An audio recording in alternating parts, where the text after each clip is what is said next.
어떻게 저렇게 뻔뻔하게 자기 생각만 할까? 이상하게도 세상은 인간으로서 최소한의 도리를 지키려는 사람을 가장 먼저 만만하게 보고 이용하려 듭니다. 모임에 다녀온 날 밤 가만히 누워 있는데 자꾸만 낮에 있었던 대화들이 머릿속에 맴돌던 때가 당신에게도 있었을 것입니다. 처음 다가올 때는 나 없으면 안 될 것처럼 세상에 둘도 없는 다정한 안부를 묻던 그 사람. 내가 가진 경험과 지혜, 힘들게 뚫어놓은 정보나 인맥을 마치 당연히 공유해야 하는 공유물처럼 싹싹하게 받아가던 사람 말입니다. 그러나 정작 본인이 원하는 목적을 달성하고 나면 어떻게 합니까? 볼일이 끝나자마자 눈빛과 태도부터 서늘하게 바뀝니다. 내가 조금이라도 팍팍한 기색을 보이거나 더는 기대할 만한 도움이나 이용 가치가 없어 보이면 바쁘다는 핑계를 대며 슬그머니 손을 털어버립니다. 마치 필요할 때만 쏙 쓰고 넣어두는 도구처럼 당신의 진심을 외면하고 돌아서는 그 영악한 뒷모습. 그때 몰려오는 것은 단순한 서운함이 아닙니다. 내가 그 사람에게 쏟은 시간과 정성이 그저 상대의 편리함을 채워주기 위한 발판에 불과했다는 생각에 치밀어 오르는 억울함, 그리고 스스로를 지키지 못했다는 속상함일 것입니다. 어떻게 저렇게 필요할 때만 쏙 다가오고 필요 없어지면 아는 척도 안 할 수 있는가? 멀어지는 그 사람의 뒷모습을 보며 인간관계에 깊은 피로감이 밀려올 때 우리는 쓰라린 마음으로 깨닫게 됩니다. 세상에는 내 진심과 선의를 쉽게 보여주어서는 안 되는 지독하게 이기적인 부류가 내 주변에도 분명히 섞여 있다는 사실을 말입니다. 오늘은 조선의 깊은 유배지라는 절망 속에서 끝내 자신의 위엄을 지켜낸 성현, 다산 정약용 선생의 가르침을 나누고자 합니다. 당신의 지친 마음을 향기롭게 물들이는 향긋한 국화차 한 잔을 우려두었습니다. 이 따뜻한 차의 온기와 함께 오늘의 마음 산책 시작합니다. 평소 성격이 모나지 않고 주위 사람을 잘 챙기던 한 여사님의 이야기입니다. 우연히 가입한 지역 문화강좌 모임에서 유독 살갑게 다가와 자매처럼 지내자던 지인이 한 명 있었습니다. 늘 싹싹한 태도로 여사님 주변을 맴돌던 사람이었죠. 그 사람은 모임이 처음이라 모든 게 낯설다며 조언을 구했고 여사님의 경험을 치켜세우며 대단한 어른이라 칭송했습니다. 여사님은 그 마음이 기특하고 또 안쓰러워 차로 매번 집까지 데려다 주기도 하고 전화로 푸념을 들어주며 살뜰히 챙겼습니다. 모임에서 쌓아온 노하우를 아낌없이 나누었고 그 사람이 주변과 잘 어울릴 수 있도록 인맥을 동원해 다리까지 놓아주었습니다. 그때까지만 해도 그 노력이 아름다운 인연의 씨앗이 될 줄로만 믿었습니다. 그렇게 1년이 흘러 그 지인이 모임의 중심에 서게 되었을 때 믿기지 않는 일이 일어났습니다. 어느 순간부터 먼저 오던 연락이 뚝 끊기더니 이제는 모임에서 마주쳐도 눈길조차 제대로 주지 않는 것이었습니다. 마치 예전부터 전혀 몰랐던 사람처럼 차갑게 스쳐 지나가는 시선을 느꼈을 때 머리가 띵해지는 충격과 의문이 찾아왔습니다. 그러던 중 나보다 더 이용 가치가 높은 사람, 더 재력이 있거나 세력이 있는 사람들에게 가서 조아리고 있는 그 사람의 모습을 뒤에서 바라보게 되었습니다. 가슴을 치고 올라오는 것은 말로 다 할 수 없는 배신감과 허탈함이었습니다. 필요할 때는 눈을 빛내며 세상 친밀하게 다가오더니 볼일이 끝나자마자 나를 헌신짝처럼 내팽개치는 사람들. 이들은 상대의 감정과 마음에는 그리 관심이 없습니다. 그저 자신의 흥미와 내가 처한 상황에서 도움받을 수 있는 일시적인 편리함이 필요했을 뿐입니다. 내가 준 만큼 상대도 줄 것이라는 기대는 나의 환상이었음을 피를 흘린 후에야 깨닫게 됩니다. 다산 정약용 선생이야말로 세상의 냉혹함을 온몸으로 겪어낸 장본인입니다. 정조의 두터운 총애를 받으며 조정의 핵심 인재로 빛나던 시절, 선생의 집 앞은 권세를 좇는 이들로 문전성시를 이루었습니다.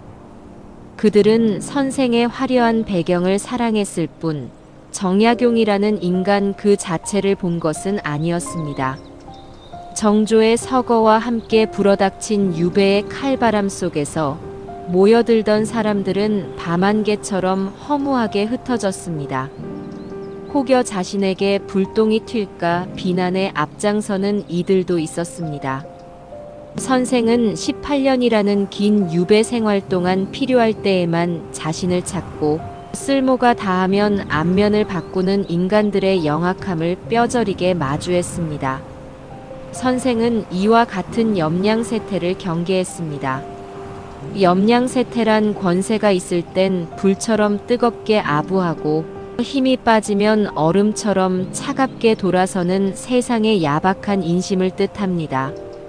하지만 선생은 이 야박함에 오직 분노하기보다 이를 담담히 관조했습니다. 권세의 흐름에 따라 움직이는 인간의 나약한 본능을 담담히 인정해야 할 세상의 이치로 받아들이고 학문적 지혜로 승화했습니다. 누군가 당신을 멀리하나요?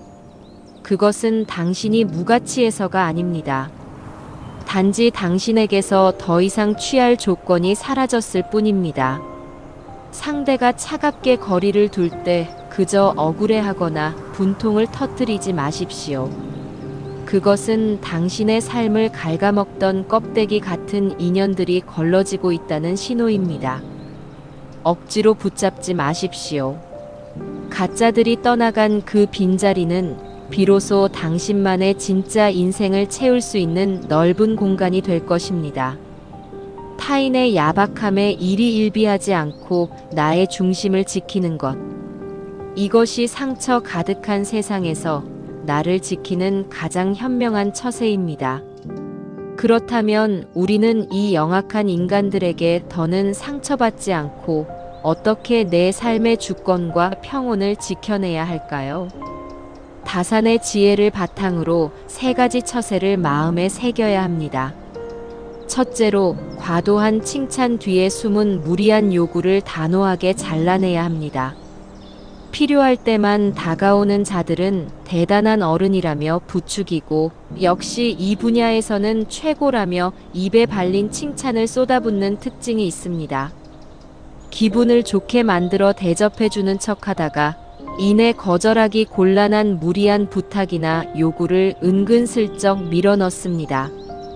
에이, 당신 정도 능력이면 이 정도는 아무것도 아니잖아요 하면서 말입니다. 여기에 절대 속아 넘어가서는 안 됩니다.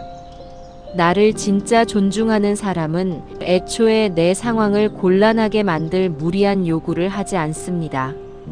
칭찬을 무기 삼아 내 시간과 노력을 당연하다는 듯 뜯어가려 할 때는 상대의 페이스에 말려들지 말고 그 즉시 선을 그으셔야 합니다. 그렇게 좋게 봐주니 고맙지만 딱 여기까지가 내 한계입니다. 정중하지만 더 이상 틈을 주지 않는 단호한 한마디로 그들의 계산기를 부수십시오. 동양의 성현들은 예로부터 사람을 사귈 때 처음부터 너무 급하게 친해지려 하거나 과도한 호의를 베푸는 자들을 경계하라고 했습니다. 그 뒤편에는 반드시 감추어진 사사로운 목적이 있기 때문입니다. 정약용 선생 역시 화려한 말재주로 다가오는 이들보다 묵묵하고 우직하게 중심을 지키는 사람을 곁에 두었습니다. 선생이 유배지에서 얻은 아끼는 제자인 황상 역시 화려한 말재주 대신 우직함으로 선생의 곁을 지킨 사람이었습니다. 처음에 화려한 열정에 속아 내 소중한 미천과 선의를 한꺼번에 보여주어서는 안 됩니다. 내가 오랜 세월 거친 풍파를 겪으며 얻은 귀한 지혜와 인맥, 그리고 소중한 자산들은 아무에게나 헐값에 던져주는 소모품이 아닙니다. 계절의 변화를 함께 겪고 삶의 겨울이라는 혹독한 시련까지 묵묵히 곁에서 버텨내준 진짜 내 사람에게만 오랜 시간에 걸쳐 아주 조금씩 꺼내어주는 가치 있는 보물이어야 합니다. 둘째로, 상대가 관계를 소홀히 하려 할 때 굳이 붙잡지 마십시오. 떠나는 이의 바짓가랑이를 붙잡는 행동은 이기적인 인간들에게 자신이 우위에 있다는 오만함을 심어주기 쉽습니다. 정약용 선생은 자신을 배신하고 떠나간 자들을 향해 편지를 보내 구걸하거나 매달리지 않았습니다. 그들이 멀어지면 멀어지는 대로 그 자리에 바위처럼 조용히 서서 그들이 남긴 빈자리를 오롯이 자신의 학문과 사색으로 채우셨습니다. 선생은 홀로 남겨진 외로운 유배지의 방 안에서 남을 원망하기보다 홀로 있을 때조차 마음을 흐트러뜨리지 않고 스스로를 다듬는 신독의 자세를 묵묵히 실천하셨습니다. 나를 버린 이들을 원망하느라 내 삶을 낭비하는 것이 아니라 오히려 그 외로움을 나를 더 깊고 단단하게 만드는 도구로 삼으신 것입니다. 그들이 떠나간 그 자리에 굳건히 서서 묵묵히 내 삶의 품격을 높이고 나 자신을 아름답게 가꾸는 것. 당신이 내 인생에서 빠져나갔어도 내 세계는 이토록 단단하고 고요하다는 것을 내 삶 자체로 증명해 보이는 것. 이것이야말로 가벼운 인간들의 얄팍한 계산을 뛰어넘는 품격 있는 어른이 보여줄 수 있는 위엄입니다. 마지막으로, 나의 쓸모와 의미를 남에게서 찾지 않아야 합니다. 주변의 아쉬운 소리에 마음이 약해지는 분들은 누군가 나를 찾아와 의지할 때 나의 쓸모를 찾기도 합니다. 그래서 무리를 하면서도 남의 요구를 채워주려 합니다. 하지만 내 안에 우물이 바닥나 있는데도 억지로 쥐어짜낸 호의는 결국 마음의 서운함이라는 독을 남기기 마련입니다. 정약용 선생은 평생을 수기한인의 지혜를 강조하며 이를 실천하고자 했습니다. 수기는 끊임없는 배움과 도덕적 수양을 의미합니다. 선생은 자신의 수양이 군자의 학문 절반을 차지한다고 보았습니다. 유배 중 자식들에게 보낸 편지를 통해 근검절약하고 부지런하며 독서를 통해 자신의 내실을 채우는 행동을 강조하기도 했습니다. 그리고 안인은 이 수양된 인격을 바탕으로 타인을 사랑하고 백성을 평안하게 돌보는 사회적 책무를 뜻합니다. 이것이 비단 정치에 해당하는 일만은 아닐 것입니다. 내가 먼저 바르게 서지 못하면 아무리 좋은 뜻으로 남을 도와도 결국 서로를 원망하게 될 뿐이지요. 내 내면이 꽉 차 있지 않은 상태에서 베푸는 무리한 친절은 상대에게 보상을 바라게 되거나 집착으로 변질되기 쉽습니다. 은퇴 후 찾아오는 적적함과 외로움을 달래기 위해 나를 필요로 하는 아무에게나 귀한 인생의 에너지를 낭비하지 마십시오. 당신이 가진 지혜와 시간은 남의 비위를 맞추기 위한 일회용품이 아닙니다. 남은 생을 오롯이 나답고 풍요롭게 가꾸어갈 가장 소중한 씨앗입니다. 내가 먼저 단단하게 바로 서야 그 그늘 아래 진짜 귀한 인연들도 함께 머물 수 있다는 사실을 한순간도 잊지 마시기 바랍니다. 필요할 때만 내 곁을 찾다가 목적이 끝나면 소리 없이 도망치는 나비와 벌들을 원망하느라 당신의 귀한 계절을 눈물로 보내지 마십시오. 그들이 떠나간 자리는 결코 당신이 부족하거나 못나서가 아니라 그들의 그릇이 얄팍했기 때문입니다. 사람을 믿었기에 상처가 더 깊었고 아낌없이 진심을 주었기에 허탈함이 더 컸을 것입니다. 이제 인생 후반전의 여정에서는 그 얄팍한 인간들의 이익을 채워주는 도구로 살지 않기를 바랍니다. 당신이 가진 그 고귀하고 따뜻한 진심은 그 가치를 알고 작은 일에도 고마워할 줄 아는 진실된 인연들과 무엇보다 그동안 부단히 버텨내느라 고생해온 당신 자신만을 위해서 남겨두십시오. 오늘 영상을 보시며 이용 가치만 따지고 내빼던 누군가의 얼굴이 스쳐 지나갔다면 이제는 그 이름을 마음속에서 조용히 방출하겠다는 당신만의 단호한 다짐을 댓글로 남겨주십시오. 함께 읽어보며 당신의 다짐과 변화를 온 마음으로 응원하겠습니다. 구독과 좋아요로 이 고요한 방의 등불을 함께 밝혀주신다면 더 없는 기쁨이겠습니다. 마음속의 고요와 평온이 깃든 하루 보내십시오. 지금까지 마음 산책 명언의 방이었습니다. 감사합니다.